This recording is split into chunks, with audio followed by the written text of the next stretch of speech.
ভারতের সীমান্ত ঘেঁষা নেপালের বিভিন্ন এলাকায় ভয়াবহ সাম্প্রদায়িক উত্তেজনা ছড়িয়ে পড়েছে। মসজিদে ভাঙচুরের পর পরিস্থিতি ভয়াবহ আকার ধারণ করায় দেশটিতে উচ্চ নিরাপত্তা সতর্কতা জারি করা হয়েছে। এই সহিংসতার কারণে প্রতিবেশী ভারত জরুরি পরিষেবা ছাড়া নেপালের সঙ্গে সীমান্ত বন্ধ করে দিয়েছে। বিষয়টি মঙ্গলবার ভারতের সংবাদ মাধ্যম এনডিটিভি জানিয়েছে। মসজিদে হামলার একটি ভিডিও সামাজিক যোগাযোগ মাধ্যমে ভাইরাল হওয়ার পর নেপালের পারসা জেলার বীরগঞ্জ শহরে হাজার হাজার মানুষ বিক্ষোভে নেমে আসে। মুহূর্তের মধ্যে এই বিক্ষোভ সহিংস আকার ধারণ করে। ভারতের বিহারের রক্সল জেলার কাছাকাছি এলাকায় অবস্থিত বীরগঞ্জে কারফিউ জারি করা হয়েছে। নেপালের ধানুষা জেলার কামালা পৌরসভায় হায়দার আনসারি ও আমানত আনসারি নামে দুই মুসলিম ব্যক্তি সামাজিক যোগাযোগ মাধ্যমে একটি ভিডিও পোস্ট করেন। ভিডিওটিতে ধর্মীয় অবমাননার মন্তব্য ছিল। এটি দ্রুত ধানুষা ও পারসা জেলায় সাম্প্রতিক উত্তেজনার কেন্দ্রবিন্দুতে পরিণত হয়।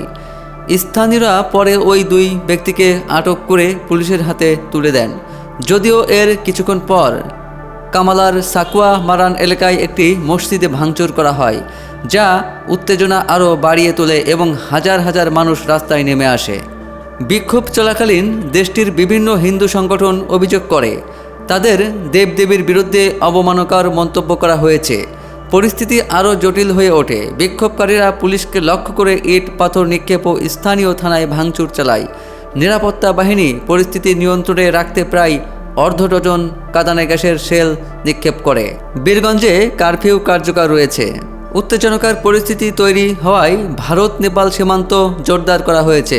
ভারতীয় সীমান্তরক্ষী বাহিনী সশস্ত্র সীমা বল এসএসবি নেপালের সঙ্গে সীমান্ত বন্ধ করে দিয়েছে। জরুরি পরিষেবা ছাড়া সাধারণ মানুষের চলাচল পুরোপুরি বন্ধ। মৈত্রী সেতুতে বিশেষ নজরদারি চালানো হচ্ছে। সীমান্ত পার হওয়া প্রত্যেককে কঠোর তল্লাশি করা হচ্ছে।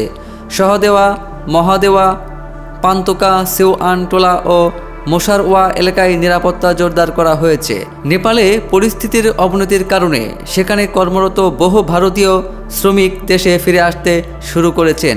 সীমান্ত পার হওয়ার চেষ্টা করা রাকেশ নামের একজন ভারতীয় নাগরিক জানান, বীরগঞ্জে সব দোকানপাট ও বাজার বন্ধ। তিনি বলেন, পরিস্থিতি স্বাভাবিক হলে আবার কাজে ফিরব। এখন সেখানে থাকা অর্থহীন। নেপালে সাম্প্রদায়িক সহিংসতা বৃদ্ধি এবং সীমান্ত বন্ধের ঘটনায় দেশটির নিরাপত্তা ও সামাজিক স্থিতিশীলতা শঙ্কার মধ্যে পড়েছে।